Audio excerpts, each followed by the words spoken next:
Good afternoon, boys and girls. I'm Tonya Arnesen, Senior Pastor of Jackson First United Methodist Church, and this is Children's Story Time for Thursday, August the 6th. We've been reading through the stories from the Jesus Storybook Bible. On Monday, we heard about Jesus' baptism. Today, we're going to find out what happened next. This one is entitled, Let's Go. I wonder what that's going to be all about. After Jesus was baptized, he went straight out into the desert. That might sound like an odd place to go because, as you know, deserts are very hot and there isn't any food or water or places to stay. But Jesus needed to get away by himself and be somewhere quiet and lonely. He needed to be with his heavenly Father to get ready for his new life. In the desert, Jesus thought about the secret rescue plan he had made with God. Before the foundation of the world, they both knew what would have to happen.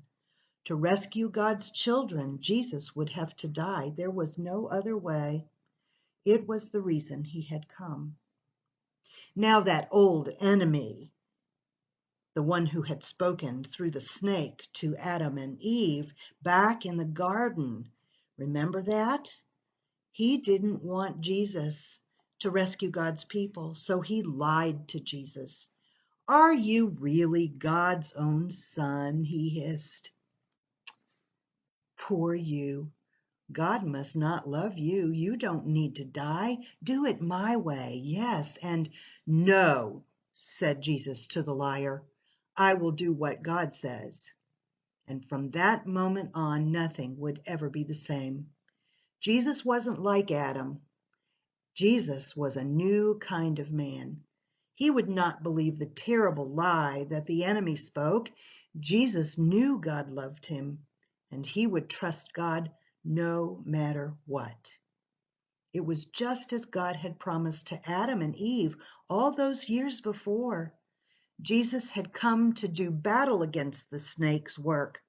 He would get rid of the sin and the darkness and the tears, and he would suffer, but he would win. And now he goes to the Sea of Galilee. Jesus left the desert and set about the great rescue. He was going to get God's people back. But first, he needed some helpers and friends. He had a lot to do. He would need some people to help him. Who would make good helpers, do you think? Clever ones? Rich ones? Strong, important ones? Some people might think so, but I'm sure by now you don't need me to tell you they'd be wrong. Because the people God uses don't have to know a lot of things or have a lot of things. They just need to need him a lot. One day Jesus was walking by the Sea of Galilee when he saw some brothers and friends mending their nets. They were poor fishermen. Jesus called out to them, "Let's go."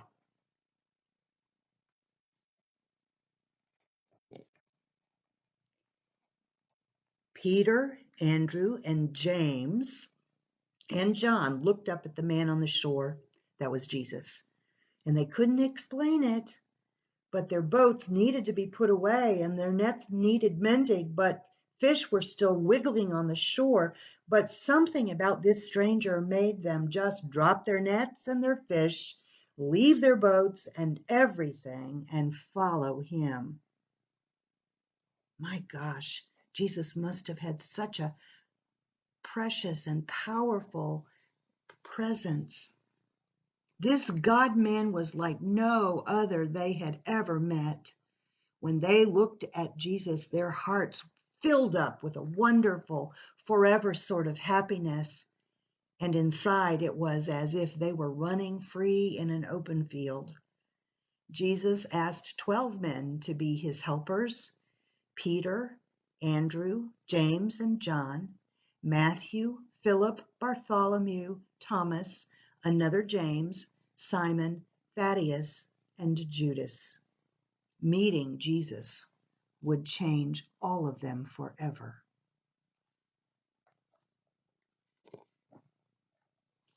And we'll stop there, hear another story next week. Do you know that Jesus still needs friends and helpers to carry out his work in the world, boys and girls? He wants to be your friend, and he wants you to be his helper. Find ways to show Jesus' love to the people in your family, to your friends, to your neighbors, and help them in whatever way you can. When you do that, you are being a friend of Jesus.